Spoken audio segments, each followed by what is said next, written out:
हैं, क्या कुछ कह रही हैं, आपको सुनवाते हैं। तो योगी देवनाथ जी महाराज, श्री दिगंबर अखाड़ा अयोध्या की परंपरा की उपस्थिति और वहां के श्री महंत श्री राम लखन दास जी महाराज, इस मंच पर उपस्थित महाराणा प्रताप शिक्षा परिषद के उपाध्यक्ष, वरिष्ठ उपाध्यक्ष श्री राजेश मोहन सरकार जी, उत्तर प्रदेश सरकार के पूर्व मंत्री और विधान परिषद के सदस्य डॉक्टर महेंद्र सिंह जी, भारतीय जनता पार्टी के प्रदेश के उपाध्यक्ष और विधान परिषद सदस्य डॉक्टर धर्मेंद्र सिंह जी, गोरखपुर के महापौर डॉक्टर मंगलेश श्रीवास्तव जी, सैजनवा से विधायक श्री प्रदीप शुक्ला जी, मदन मोहन मालवीय प्रौद्योगिकी विश्वविद्यालय के कुलपति प्रोफेसर जेपी सैनी जी, महायोगी गोरखनाथ विश्वविद्यालय के कुलपति डॉक्टर सुरेंद्र सिंह जी, आज के इस कार्यक्रम में उपस्थित सभी पूज्य संतजन, सभी विशिष्ट अतिथिजन, महाराणा प्रताप शिक्षा परिषद और संबद्ध संस्थाओं के सभी प्रधानाचार्य, प्रभारी और अन्य आचार्यगण, उपस्थित सभी महानुभाव और प्यारे बच्चों, आज जब हम गोरक्षपीठ के इन पूज्य आचार्यद्वय के साप्ताहिक श्रद्धांजलि समारोह कार्यक्रम में यहाँ पर एकत्र हुए हैं, पिछले एक सप्ताह से अलग अलग कार्यक्रमों के माध्यम से यह समारोह गत वर्ष की भांति ही निरंतर आगे बढ़ रहा है। आज युग पुरुष ब्रह्मलीन महंत दिग्विजय नाथ जी महाराज की पावन पुण्यतिथि है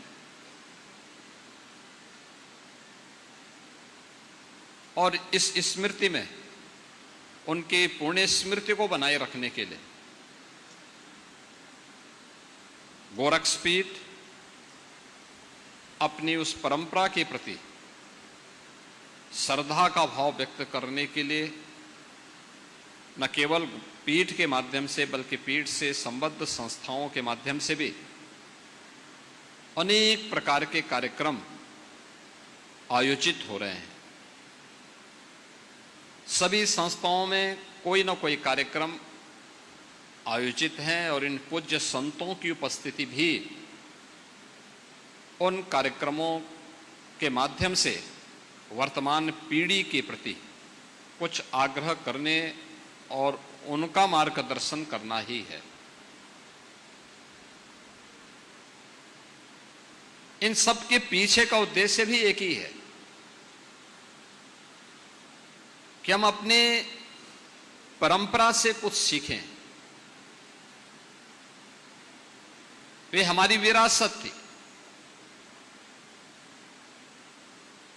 और उसका महत्व क्या होता है। जब हम भारत की बात करते हैं तो दुनिया का सबसे प्राचीन विश्वविद्यालय तक्षशिला, ये वर्तमान में पाकिस्तान के अंदर वह क्षेत्र पड़ता है। मर्यादा पुरुषोत्तम भगवान श्री राम के अनुज भरत के पुत्र के नाम पर, उनके पुत्र तक्ष के नाम पर तक्षशिला पड़ा है और तक्षशिला में दुनिया का सबसे पहला मान्य विश्वविद्यालय था। ये वही विश्वविद्यालय है जिसने पाणिनि के व्याकरण को इसी विश्वविद्यालय से वो आगे बढ़ा।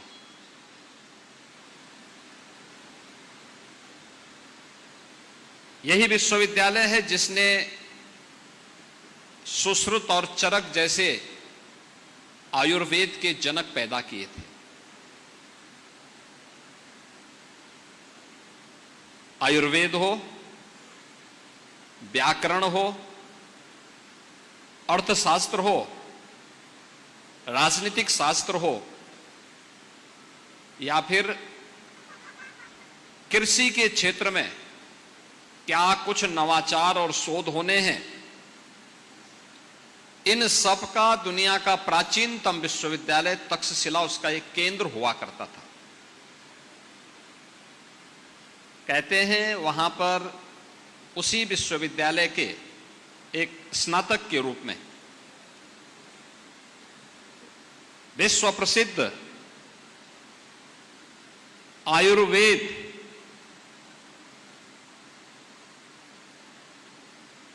के मर्मज्ञ जीवक भी थे। जब वे अध्ययन कर रहे थे, कई वर्षों तक उन्होंने उस विश्वविद्यालय में वहां के योग्य आचार्यों के सानिध्य में आयुर्वेद की शिक्षा ली। शिक्षा लेने के बाद जब वह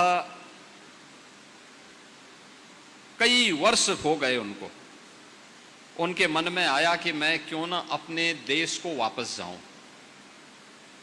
यानी अपने वापस क्यों ना जिस क्षेत्र के थे वहां पर आकर के क्यों ना फिर अब इस कार्य को आगे बढ़ाऊं। तो उन्होंने अपने आचार्य के पास गए और आचार्य से कहा कि मैं बहुत वर्ष हो गए हैं मुझे यहां आयुर्वेद में जानते हुए, सीखते हुए, मैं चाहता हूं कि मैं इसको समाज को भी दूं, लोक कल्याण के लिए अपने आप को समर्पित कर दूं। तो कोई भी शिष्य जब अपना शिक्षा का कार्यकाल यानी अध्ययन पूरा करने के बाद जब वापस अपने घर को जाता था तो आचार्य के द्वारा उसकी एक परीक्षा ली जाती थी। तो परीक्षा के रूप में जब उनके आचार्य ने उनसे कहा कि ठीक है आपको जाना है तो एक बात का ध्यान रखो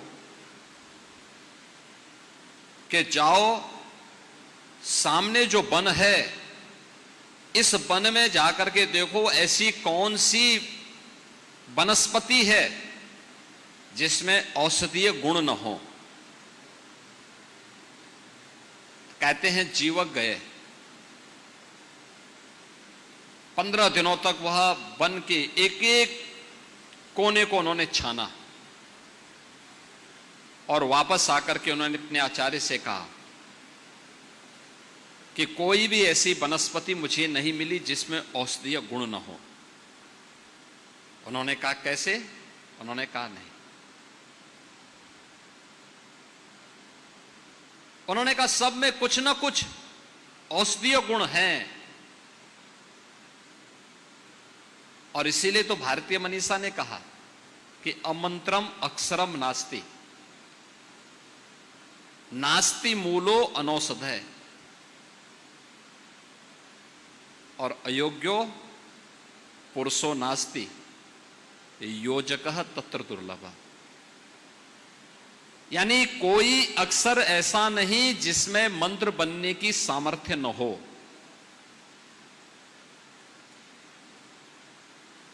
कोई वनस्पति ऐसी नहीं जिसमें औषधीय गुण न हो। अगर अक्षर मंत्र नहीं बन पा रहा है, अगर वनस्पति में औषधीय गुण नहीं ढूंढ पा रहे हैं और अयोग्यो पुरुषो नास्ति, कोई पुरुष, कोई व्यक्ति, मनुष्य ईश्वर की सर्वश्रेष्ठ कीर्ति है, कोई भी अयोग्य नहीं है।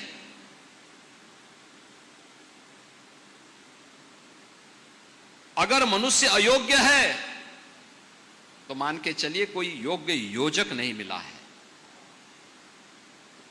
योग्य योजक यानी योग्य गुरु के रूप में, योग्य गुरु के अभाव में ही ये हो सकता है। अगर योग्य गुरु मिले तो मनुष्य अयोग्य नहीं हो सकता।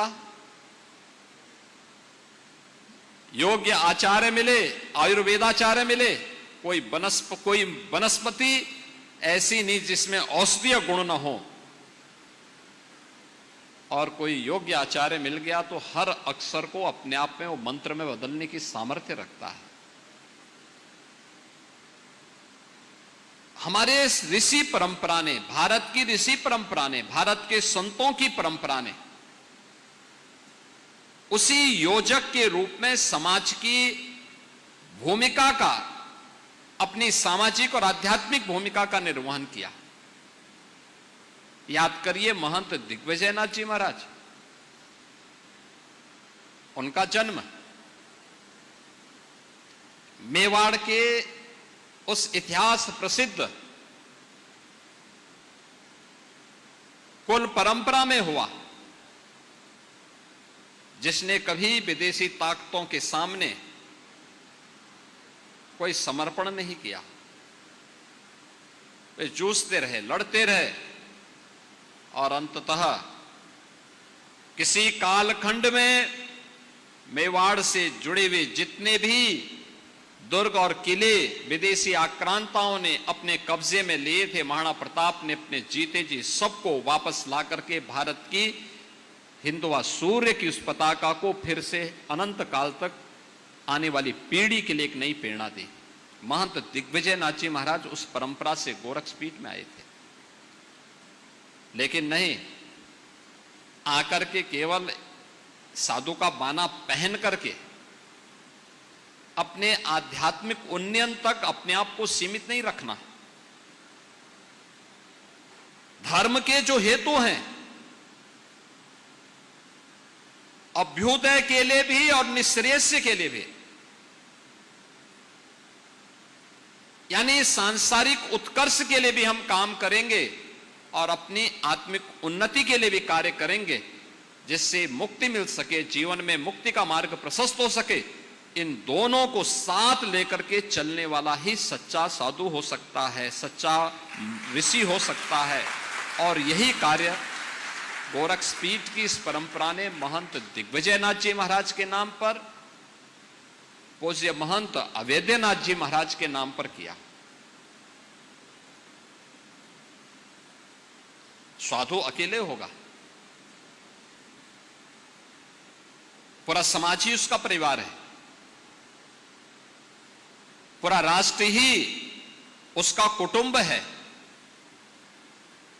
सनातन धर्म ही उसकी जाति है।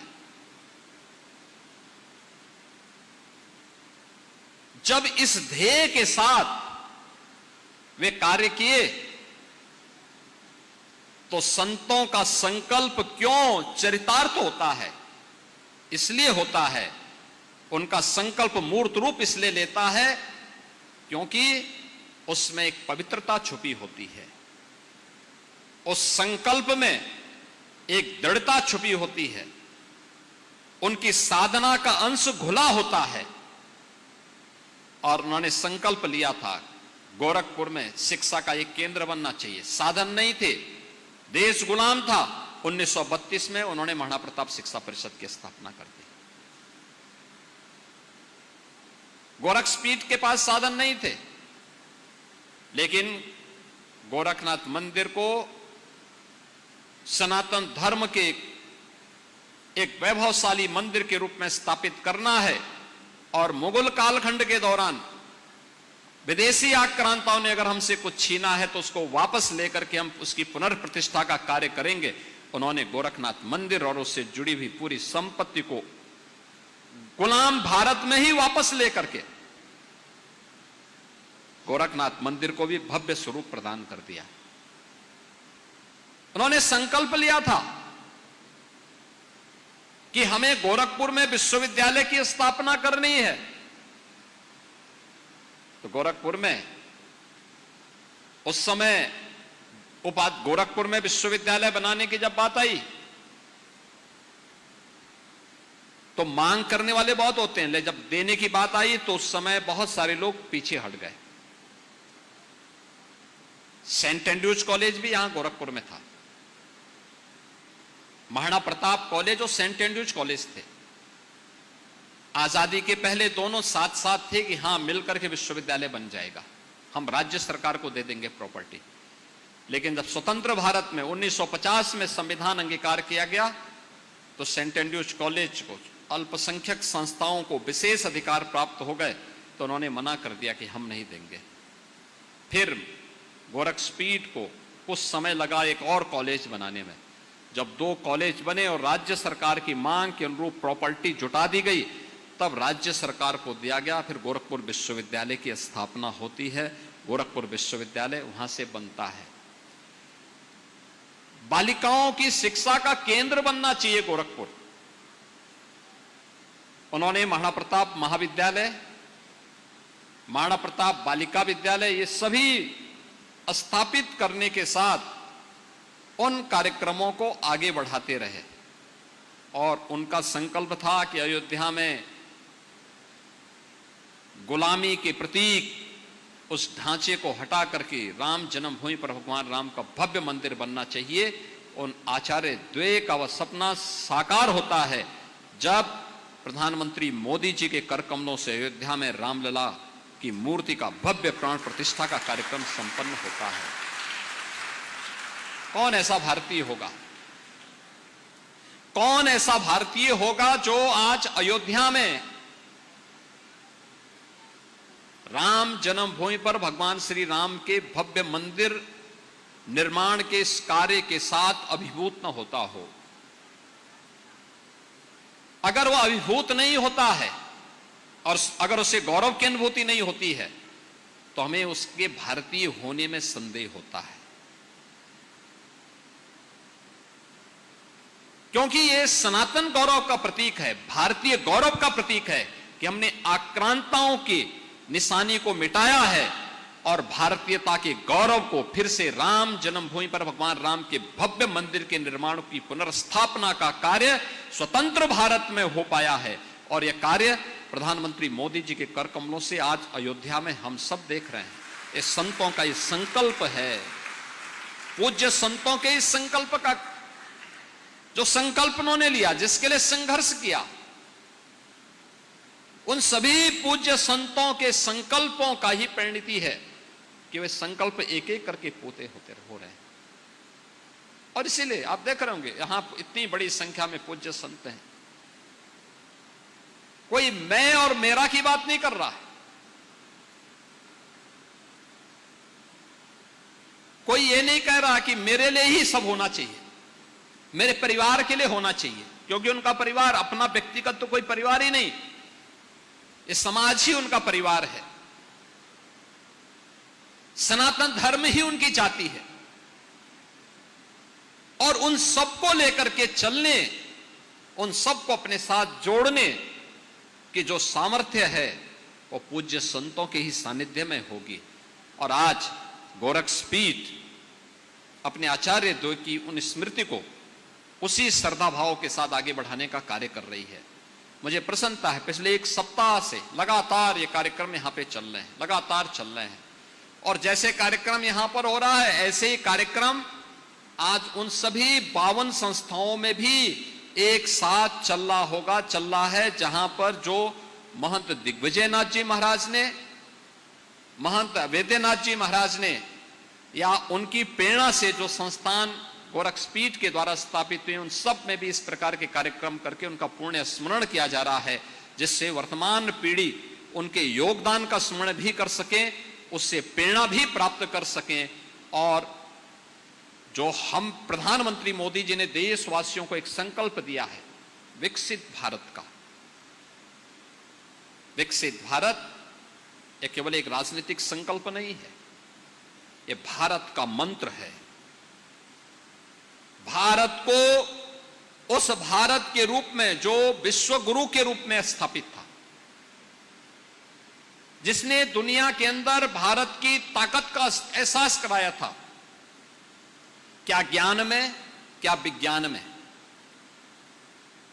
क्या अर्थशास्त्र में, क्या समाजशास्त्र में, क्या जीवन के किसी भी क्षेत्र में, जिसने दुनिया को भारत की ताकत का एहसास करा करके विश्व बंधुत्व के उस भाव के साथ जोड़ने का कार्य किया था, जिसमें पूरा भारत, पूरी दुनिया वसुधैव कुटुंबकम के रूप में एक परिवार के रूप में जुड़ती है। और यह भारत की दृष्टि है। इसलिए वसुधैव कुटुंबकम के लक्ष्य को, ये जो आपस में लड़ रहे हैं दुनिया की ताकतें, ये आपस में लड़े ना, यह केवल भारत ही कर पाएगा इसको रोकने का काम। और वह तभी जब भारत शक्तिशाली होगा, भारत विकसित होगा, भारत आत्मनिर्भर होगा। आत्मनिर्भर का मतलब हर भारतवासी आत्मनिर्भर होंगे, हर भारतवासी विकसित होगा, हर भारतवासी के चेहरे पर खुशहाली होगी, हर भारतवासी को उस संकल्प के साथ जुड़ना होगा। और संकल्प अगर हमारा शुद्ध है, निश्चल है, अंतःकरण के भाव से लिया गया हो तो अवश्य पूरा होता है। तो विकसित भारत की संकल्पना को पूरा करने के लिए इन संतों का मार्गदर्शन, उन पूज्य संतों की प्रेरणा, उनका आशीर्वाद हम सबका एक पाथेय सदैव से रहा है, आगे भी रहेगा। इस विश्वास के साथ मैं युग पुरुष ब्रह्मलीन महंत दिग्विजय नाथ जी महाराज की 56वीं पुण्यतिथि के अवसर पर और राष्ट्र संत ब्रह्मलीन महंत वैद्यनाथ जी महाराज की 11वीं पुण्यतिथि के अवसर पर इन पूज्य संतों के श्री चरणों में कोटि कोटि नमन करता हूं, अपनी विनम्र श्रद्धांजलि अर्पित करता हूं। और मंचस्थ जितने भी हमारे पूज्य संतजन हैं, जगत गुरु रामानुजाचार्य पूज्य स्वामी वासुदेवाचार्य जी महाराज, जगत गुरु रामानंदाचार्य पूज्य स्वामी डॉक्टर राम कमलाचार्य वेदांती जी महाराज, जगत गुरु श्री विष्णु स्वामी संप्रदायाचार्य पूज्य स्वामी संतोषाचार्य सतवा बाबा जी महाराज, रोहतक से पधारे श्री महंत बालकनाथ जी महाराज, श्री महंत शेरनाथ जी महाराज, अयोध्या धाम से पधारे वशिष्ठ भवन आश्रम के श्री महंत और पूर्व सांसद डॉक्टर रामविलास वेदांती जी महाराज, और जितने भी हमारे पूज्य संतजन हैं, इन सभी पूज्य संतजनों का मैं हृदय से अभिनंदन करता हूं, उनका आभारी हूं कि उन्होंने समय निकाल करके इस पूरे कार्यक्रम में भागीदार बने। और इस कार्यक्रम अनवरत एक सप्ताह से चल करके आज सायंकालीन सत्र में फिर से कथा का आयोजन, श्रीमद् भागवत महापुराण की कथा का आयोजन होगा। और कल पूज्य महंत वैद्यनाथ जी महाराज की पावन पुण्यतिथि के कार्यक्रम के साथ हम यहाँ पर फिर से जुटेंगे। इस विश्वास के साथ आप सबके प्रति भी मैं अपनी शुभकामनाएं देता हूँ। धन्यवाद। जय हिंद। और अब